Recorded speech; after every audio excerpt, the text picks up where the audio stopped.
Actually, it may not actually work out well, but we'll see. Alright, so 6D is the last section for SOL 6. In this section, we're going to talk about the president and the roles that the president has. In 6C, we talked about some of the major things of the legislative branch. We talked about the legislative powers, implied, expressed. We talked about how laws are made. They get introduced, they go to committee, debate, vote, president, all that. What we're going to look at in 6D is what roles and what powers does the president have, and what roles does he play or she play as the president of the United States. The first little bit, we look at what powers the president has in relation to the laws. What can the president do to the law? So we know he can't make it. That's the legislative branch's job. But the president does have a role in the laws that we have. And then we'll look at some of the other roles and jobs that the president plays, as part of being the president. All right, so 6D understanding. It says the executive branch plays a key role in the policy-making process. The president has a key role. Okay, you all should know what some of his roles are. What does the president do to the laws? He signs them. He signs them, or he can veto. He signs or vetoes the laws. He doesn't make them. The legislative branch does that. But the president can sign or veto. We also learned the president can do one other thing. We learned this in the checks and balances, and this might be what you might need to know the most of out of this section. The president proposes laws. Where does Congress get a lot of their ideas from for laws? The president. Gets them from the president. Congress gets a lot of their ideas from the president. We're going to find out in the notes every year the president makes a speech to Congress. And in that speech, he's giving Congress ideas for laws. So the executive branch plays a key role in the policy-making process. Second of all, it says presidential power has grown in the years since the Constitution was ratified. But there are limits on what the president can and cannot do. What that means is when you go from George Washington, our first president, up to Donald Trump today, the power of the president has grown. They've been allowed to do more and more stuff over the last 200 plus years. The things that Donald Trump can do today, he is more powerful and stronger than what George Washington was back in the 1700s. Yeah. Going back to that, you said the president makes a big old speech. So the people who are like Congress, do they have to bring a notepad to write down? No, they just listen. Yeah, they just sort of listen to what. Some of them may take notes, but for the most part, they just sit there and listen and kind of just mentally make notes of what he's saying. But our presidential power has grown. And what really changed the power of the president occurred around the 1920s. America went through the Great Depression in the 1920s, and a lot of Americans needed help. A lot of Americans lost their jobs, they lost their money, and they needed government help. And the president at the time, Franklin Roosevelt, came in, and he created what was called the New Deal that was helping provide American people with a lot of help and a lot of support. And the American people allowed that to happen because they needed help. And we learned back in SOL 2, who controls the government? The people. The people. People control the government. What has allowed our presidents to gain power over time and become stronger is we, the people, have allowed it to happen. Okay?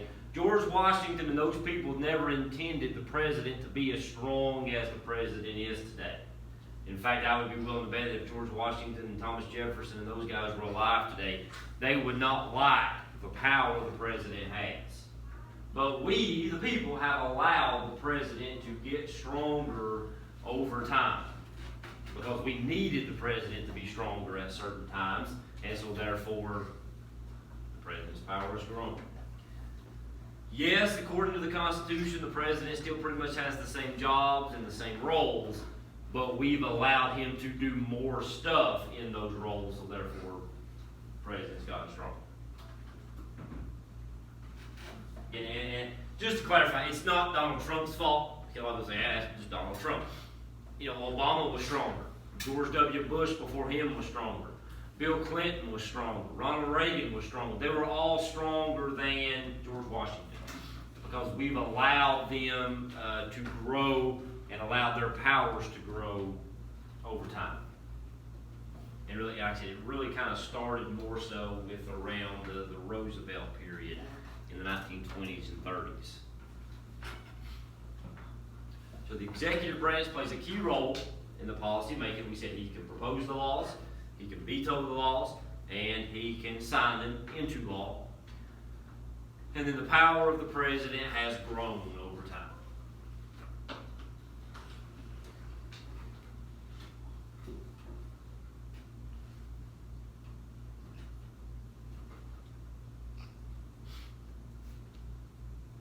You gotta know that if it's worked and picks up your voice, you will forever be, your voice will be on a YouTube video.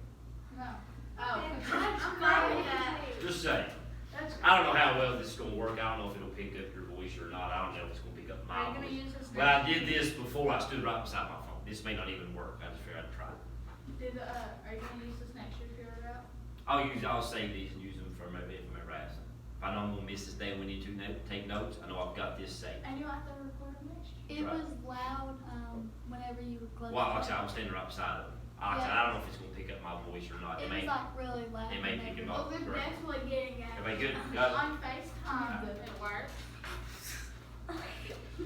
Alright, ways the executive branch influences policy making. So on this slide, we're going to see what does the president do to influence laws. Okay, we know he can't make them. That's the job of the legislative branch. They make the laws. But what role does the president play is what this slide is going to go over. What can the president do? As I said, number one, he delivers a speech. Every year, the President of the United States makes a speech. It's usually late January, early February that he makes this speech. It's on TV. All the major TV channels put it on TV. They have all the big media coverage where after the president's done making the speech, all of your political people come on and they talk about what the president said and whether or not they agree or disagree with what the president wants to do. But that speech is called the State of the Union Address. He makes the State of the Union Address. The State of the Union, the state of the country. What shape is our country in? And what do we need to do to fix the problems? So what the president does is he stands in front of Congress. And he goes to the Capitol building. He goes in front of Congress, the House and the Senate. They all come in a big room and they listen to the president's speech. And he tells them what he would like to see them do for the rest of that year. He tells them what kind of laws does he think we need. Okay? What does he think we need to do to fix certain problems? So every year the president makes a speech called the State of the Union How long Address. has Donald Trump been president? He's been president for 3 years. He's got one more year. The election's next year. It's been 3 years. Yep. Second thing the president does, as we've already said, he proposes laws. Legislation is just a fancy way of saying laws. The president proposes laws. The president gives Congress ideas. Okay? He can do that at the speech. He does that when he can make a speech anytime. You know, if the president goes, he can go on TV or make a public announcement all the time. Anytime he thinks we've got a problem, he can go on TV, he can talk to the American people. I think that's a bullet coming up. And he tries to persuade the American people into believing we've got a problem, we need to fix it, but I need Congress to do it. Okay, so he can propose laws to Congress. Are you talking about like when Donald Trump goes on TV and has Yeah. all that world? Yeah, anytime the president goes on TV, he's talking to the American people about a problem or something that America has that we might need to fix. Problem is the president doesn't have all the power to fix it. It needs Congress, as we've learned. Congress makes the laws. Like him talking about doing that law? Yeah. Okay. He thinks that's a problem, so he wants to build a wall, but he needs Congress' help. He can't do it on his own. And so far, Congress has said it ain't happening. So far. And then the next thing, and this is kind of what we were just talking about, he can appeal directly through, he can appeal to the citizens through the media. And we'll talk a lot more about media when we get to SOL 5. When we start talking about politics, we'll talk about the role of media. Okay? Media is TV, the internet, newspapers, magazines, the stuff that people watch to get news and information. That's media. Okay? We've got social media today. We've got Twitter and Facebook and Instagram and all that stuff. That's social media. Donald Trump probably uses that more than any president we've had before. He's always sending messages out on Twitter and stuff like that. But he does that to try to communicate with the people. Okay? And again, we've learned that people are the power in America. Okay? The president can't do a whole lot without people's permission. We talk about that consent of the governor. People provide the permission. Okay? So the president will use media, whether it's TV or social media or whatever, to communicate with the American people. Then the hope is, if the American people agree, then the American people would like to see a law made or a change made. But the people can't do it. What the people can do is they can communicate with who? You all. Congress. They can communicate with the legislative branch and say, look, we agree with the president. We want a law passed, or we want this fixed. Congress, we need it fixed. Now, the president has the power of the media. Congress, not so much. Because how many people are the president? One. How many people are in Congress? 435. 435 in the House. 100 in the Senate. So a total of 535. 535 people in Congress aren't going to go on TV. Okay? My guess is you all probably can't name too many people in Congress as it is. So if they showed up on TV, you wouldn't know who they are. If the president shows up on TV, we know who that is. Okay? Outside of maybe 2 or 3 people in Congress, my guess is you wouldn't recognize them at all. And some of you probably wouldn't recognize any of them. But we all recognize the president, regardless of who the president is. Yeah. Okay? So, the president has that appeal on people. The president can go on TV, talk to the American people, and try to get something done through the people. If some random congressman from, Louisiana shows up on TV, you're thinking, I don't even know who that person is. Why am I even listening to it? And you don't pay attention. We pay attention more to the president. So the ways the president can influence the laws is he makes a speech every year called the State of the Union. He proposes laws to Congress, and he can use the media to communicate with people.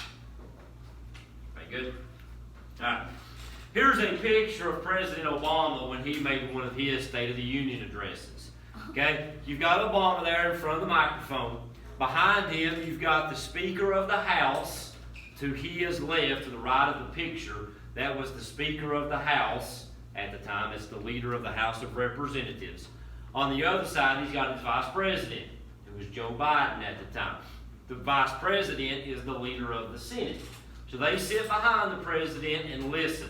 At the time, Joe Biden agreed with what Obama wanted to do. The other guy was the Speaker of the House. He was a Republican. He did not agree with what Obama wanted to do, but he's the leader, so he sits up there on the stage with them. Everybody that's in the crowd that would be that he's looking at would be the rest of the Congress. So out here, we're looking at Obama. You guys would be the Senate and the House of Representatives, and you're listening to what he has to say. He's just giving you ideas on laws. All right. Some more things the president does, and some of these, like I said, you should know. You know this, when the president can approve or veto laws. We looked at this in 6C notes.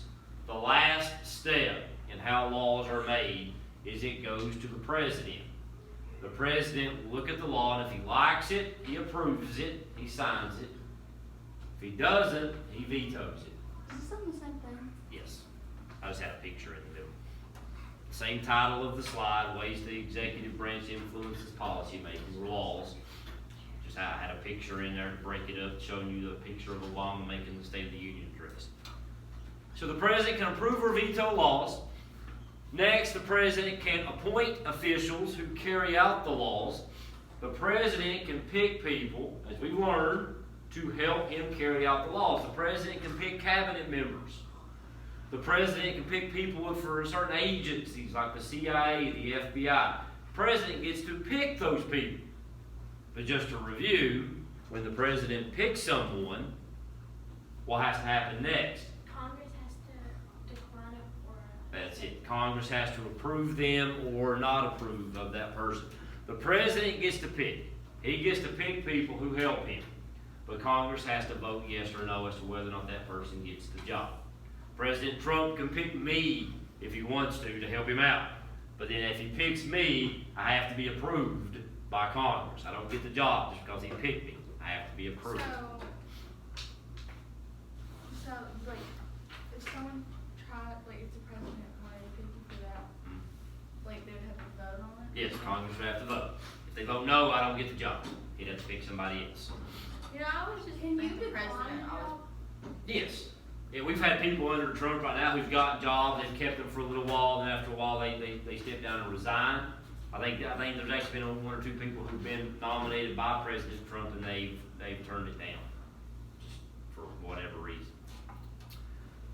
Okay, the next thing the president does is, and this is something new, okay, I don't think you guys have to worry too much about this on your test, but I think in the future they will. He can issue executive acts and orders. And this right here is really where the president's powers have grown over the years. Okay? An executive act and an executive order, it's just for simpler terms, and to keep it simple for you guys to know, this is when the president makes something that is like a law, but Congress didn't make it. The president has the power to issue executive actions or executive orders, which are very similar to laws, but aren't laws. And the major difference is Congress didn't make them, the president did. Okay? And it kind of goes against the whole idea of checks and balances where Congress makes the laws, the president enforces them and has to approve them and all that. Now we've given the president the power to make some things that are just like laws without having to go through the legislative branch. So the president has gotten stronger because he now almost has the power to make things that are very similar to laws, but aren't laws. We don't call them laws, we call them executive actions or executive orders. So the president does have some more power today than, like I said, the earlier presidents had. And as years go by, presidents continue to make more and more and more executive actions and executive orders. Because if the president doesn't agree with Congress, and they can't work something out, the president now kind of has the power just to do it on his own without Congress. And that's where things start to really get tricky. That's where the president starts to look more and more like a what? King. Starts to look like a king when he can do things on his own without another branch's approval. Can the judicial branch call that unconstitutional? They can. The judicial branch can declare these things to be unconstitutional if they violate something about the Constitution, yes. Everybody got that? I think it's the last bullet. Yep. Next, goes with the same bullet, same slide, ways the executive branch can influence laws. There are other parts of the executive branch, and we haven't gone too much into detail about these. Okay, you don't have to know a whole lot of details about these. What you just need to know is that they're also part of the executive branch. And my chart on the wall has all of this listed for you. At the top of the executive branch is who at the national level? The president? The president. Below the president is who? The vice president. The vice president. Then below the vice president, you've got these three groups. You've got the cabinet, and you all did a worksheet earlier on the cabinet. This is the Secretary of State, Secretary of Defense, or the Department of Homeland Security. That's the newest one we've got in America. You've got all of these different cabinet departments, and they specialize in certain areas. There's one on education, which means the president has someone who advises him on education. He has someone who advises him on defense. He has someone that advises him on economics. Okay, he has someone who advises him on housing and city development. It's called housing and urban development. There's 15 of them in all. And these are just people who help the president. They advise him on certain areas, like education and money and things like that. The president gets to pick them. He gets to pick who gets those jobs. But again, they have to be approved by who? Congress. You've got agencies, like the CIA, the Central Intelligence Agency. These are your spy type people. They're the ones you try to get information out, about what's going on in other countries and report it back to the president. And then you've got regulatory groups, things like the Food and Drug Administration, the FDA. We said NASA. It fits into these categories. These are all groups that fit under the executive branch. NASA, the FBI, the CIA, the Food and Drug Administration. Those are all agencies that fit under the executive branch. The president's kind of over all of those groups as well. Okay? So, again, they're displayed up here on the chart if you ever need help knowing cabinet agencies and regulatory groups that are on the wall. So you got the president, vice president, and then cabinet, CIA, or cabinet agencies and regulatory groups. Got that? Alright, now we get to the roles of the president. There are 7 of these, and they're all pretty short. Okay? 7 roles of the president. And what we're looking at here is, the president's the president of the United States. He's the leader of the executive branch. We all kind of know that. But as the president, there are certain jobs that the president has to perform that kind of fall into different categories. Okay? Can anybody here name me a job that the president takes care of?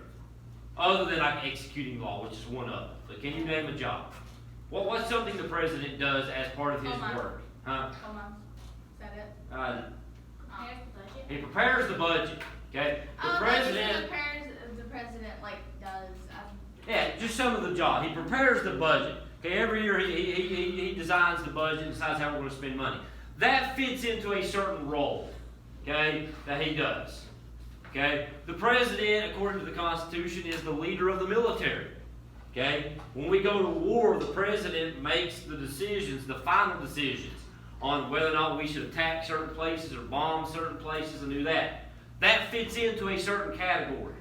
The president has to talk to the leaders of other countries. Okay? He has to talk to the leaders of Russia and Korea and all that. That fits into a category. The president, talks to the American people. That fits into a category. So that's what we're going to look at now. There's like 7 categories that the president's jobs fall into. Okay? Category number 1 is the president is the chief of state. Chief of state. And every one of these has the word chief in it. Because what is a chief? The head leader. It's the head leader. A chief is the head leader. The president is the head leader, okay, of these things. And number 1, he's the head leader of the state, which means he is the ceremonial head of the government. When people get honored in America, when they get medals, okay, when people get called to the White House to get medals, who gives them the medal? The president. He issues this stuff to these people. When they're being honored by the country, it's the president that honors them. Okay? And that fits into, so when he brings people to the White House to give them some type of medal of honor, that job fits into the chief of state. That's a ceremony, they're providing some type of ceremonial, event where somebody is being honored and recognized. That fits into the category of chief of state. Okay, chief of state. He's the ceremonial head of the government. If I ask you this question, which branch is the strongest, you all say what? No. Which branch is the strongest? No. Everybody's equal. They're all equal. Every branch is equal by definition. But if I ask you who's the leader of America, it's the president. The president is the leader. Okay, he's the leader of the government. Okay, the president is the leader of the government. Next is chief executive. And this one's kind of easy. We said chief is a leader or the head of something. Who's the head of the executive branch? The president. So the president is the chief executive. He is the head of the executive branch. The president is over the vice president. The president is over the cabinet. The president is over the agencies like the CIA, the FBI, and the president is over all the regulatory groups. He or she, we haven't she yet, but it's coming. Okay? The president is the head and the leader of everyone else in the executive branch. So he's the chief of state, leader of the government, head of the government. Chief executive, he's the leader and the head of the executive branch. Like I said, there's 7 of these, but they're all, as you can tell, not very long to write down, pretty short. Chief of state and chief executive. You know, and all the job that the president does fits, like I said, fits into one of these categories. If there's a ceremony and we're honoring someone, okay, you know, somebody wins the Super Bowl and they get invited to come to the White House for a little ceremony to meet the president, he's being the chief of state. He's the head of the government, honoring those people. When the president has to enforce laws, when there's laws that need to be enforced, okay, when the legislative branch makes a law and the president has to enforce it through whatever means, chief executive. Okay, chief executive. Everybody good there? Okay. Next is chief legislator. I always ask this question and students miss it. If chief executive was the president's the head of the executive branch, what does chief legislator mean? The chief of the executive, The chief the of the legislative branch. That is incorrect. Okay, that's why I asked it. He's not the head of the legislative branch. The president is not the head of the legislative branch. He's not on the legislative branch chart. Speaker of the House. The Speaker of the House is the leader of the House. Okay, what it means is, where do the ideas come from that the legislative branch makes into laws? President. Come from the president. He is the chief proposer of laws. Yeah, we said every year he makes a speech, and during that speech, what does he do? He proposes laws. Okay, he proposes laws. So he is the chief legislator, which means he is the proposer of the legislative agenda. The ideas that we get in America come from the president. When President Obama was the president, okay, a lot of the laws that we had were his ideas. Okay? Now Congress made them, but they were his ideas. For the last 3 or 4 years, for however long Trump will be president, the ideas that, or the laws that we have now, a lot of them come from him. They come from the president. So he proposes the ideas. He is not, the president is not the leader of the legislative branch. He is the leader in coming up with the ideas of laws. Again, legislation means laws. Everybody get that? Okay. Next is Commander-in-Chief. I think this is one of the easier ones. It may be one that you've actually heard of. Commander-in-Chief. Yeah. Commander-in-Chief means the president is the head of the nation's armed forces. Anytime the president does something that involves the military, he is the head of the nation's armed forces. If we go to war and the president calls in troops to go into some country, he's the commander-in-chief.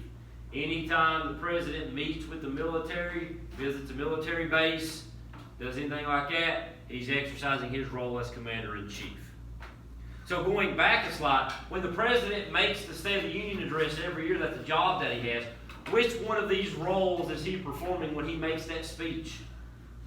When he makes the State of the Union address, what role is that? Chief legislator.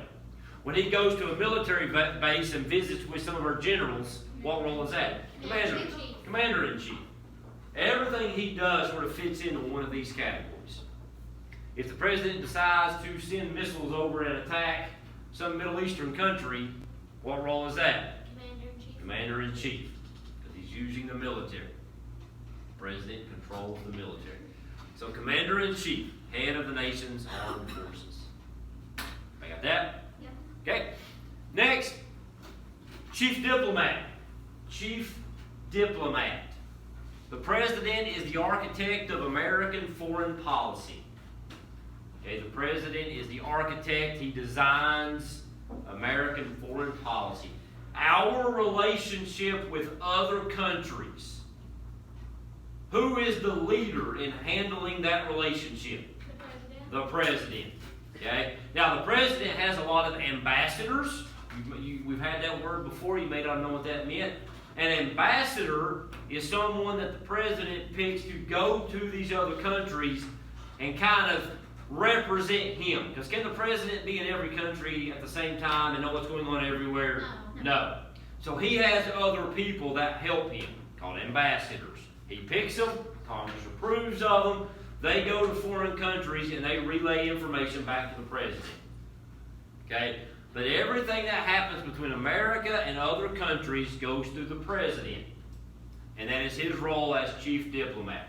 When the president meets, when people from other countries come to America and they meet at the White House, chief diplomat.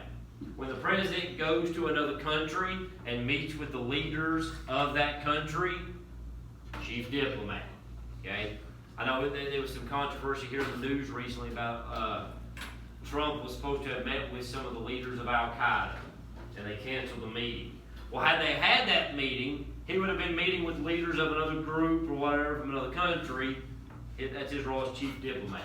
When he meets with the leader of North Korea or with Russia, that's chief diplomat. Okay, so he or she, the president, is the leader in controlling our relationship with other countries. Now, if we go to war and the military gets involved, it's a different role. What is it when the military gets involved? Commander-in-Chief. Commander-in-Chief. Good there? Yeah. Next is chief of party. Chief of party. The president is the leader of the political party that controls the executive branch. So whatever party the president is a member of, the president automatically becomes the leader of that party. So right now Donald Trump is a Republican. So the leader of the Republican Party is Donald Trump. President Obama was a Democrat. So while Obama was president, he was the leader of the Democrat Party. Before Obama, it was George W. Bush, a Republican. He was the leader of the Republican Party while he was president. Before that, it was Bill Clinton, a Democrat. So while Clinton was president, he was the leader of the Democrat Party. So whatever party the president is, they become the leader of that political party. It doesn't mean they're in charge of the party planning committee. Okay? You ever watch The Office? They've got the party planning committee. Okay, well, they have birthday parties and all that. Doesn't mean the president plans the birthday parties. We have political parties, Democrats and Republicans. We'll learn more about them in SOL 5. Whatever party the president is a member of, they become the leader of that party. And what happens is the other party, like right now, yes? Is Haley Rose in this class? No. Okay, thank you. What happens is, like right now, the president is a Republican, okay? The Democrats are in the process of right now of trying to figure out who their leader is going to be. We don't have a true leader right now of the Democrat Party. There are several people sort of trying to get themselves in position to be the leader, but they don't have a leader right now. When Obama was president, the Republicans didn't have a true leader. You had a couple of people that tried. The Speaker of the House was a Republican, so that person sort of emerged as the leader. I think the President pro tempore at the time was a Republican, so they were kind of the leader of the party, but they didn't have one unified person. Like right now for the Democrats, there's several different people that you could maybe name. Nancy Pelosi, I think she's the Speaker of the House. You've got Bernie Sanders. He's trying to run for president. He wants to be a leader. You've got Joe Biden, the former president. Some think he might run for, or the former vice president. Some think he might run for president. So he's trying to maybe be the leader of the Democrat Party. They don't have just one person right now. Someone will emerge over time, but right now they don't have one leader. But we know who the leader of the Republican Party is, because the president is the president. Just like we know who the Democrat leader was, when Obama was president, because he was the president. Okay, and then the last role is chief citizen. Okay, chief citizen. The president is the representative of all people. Anytime the president has to meet with the people or relate to the people, then that role is chief citizen. Okay? Typically, we see this more when there is some sort of a tragedy or a devastating event. Okay? Anytime there's some type of violent activity and the president visits that site, and he's there to try to console the people and help the people, is chief citizen. Okay, I think here, the picture here, there was some type of a shooting, and the president went to visit to help the people or some of the victims. When 9/11 happened, here we are, we're almost to 9/11, and George W. Bush visited New York. He was chief citizen. He was visiting the site. He was meeting with the firefighters and the policemen, and that's chief citizen. He's showing his support of the American people. Okay? When a hurricane hits or some type of natural disaster, and the president goes to that site to visit with the people and look at the destruction and figure out what needs to happen after that, he's playing the role of chief citizen. Okay? So all the jobs, all the things the president does kind of fits into one of those 7 categories. And the president has a lot of things that he has to take care of, and they all sort of fit into those 7. Okay? Like today, he might be focusing on military stuff. So he's playing a lot of commander-in-chief today. I don't know what the president's doing today, but if it's military, then he's commander-in-chief. If he visits Florida because we have a hurricane, then he's playing the role of chief citizen. If he's meeting with leaders of other countries today, he's chief diplomat. So it all depends on what the president is doing day by day. If he's making a speech about laws, chief legislator.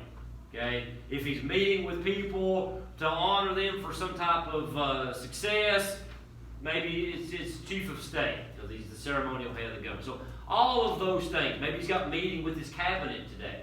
If he's meeting with his cabinet, chief executive, because he's the leader of all those people. So all of the things the president does on a daily basis sort of fits into these categories.